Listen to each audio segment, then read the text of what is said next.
تأتي مباراة ريال مدريد ومانشستر سيتي في إطار ثمن نهائي دوري أبطال أوروبا لموسم 25-26، حيث يخوض الفريقان مواجهتين من العيار الثقيل في شهر مارس القادم. تقام مباراة الذهاب يوم الأربعاء 11 من شهر مارس سنة 2026 على ملعب سانتياغو برنابيو في العاصمة الإسبانية مدريد.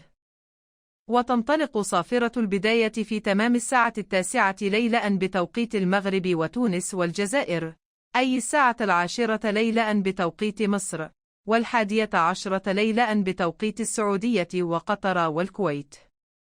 أما مباراة الإياب فستلعب يوم الثلاثاء 17 من شهر مارس سنة 2026 على ملعب الاتحاد في مدينة مانشستر الإنجليزية، وتنطلق في نفس التوقيت تماماً، 9 ليلاً بتوقيت المغرب العربي، و10 ليلاً بتوقيت مصر، و11 ليلاً بتوقيت السعودية. وسيتم نقل المباراتين عبر شبكة بي إن سبورت في منطقة الشرق الأوسط وشمال إفريقيا، إضافة إلى القنوات المالكة للحقوق في الدول الأوروبية مثل تي إن تي سبورت والدي إيزد إن، وذلك حسب كل منطقة.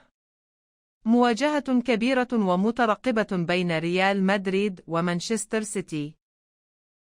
وسيترقب عشاق كرة القدم حول العالم ما سيقدمه الفريقان في هذه القمة الأوروبية الرائعة.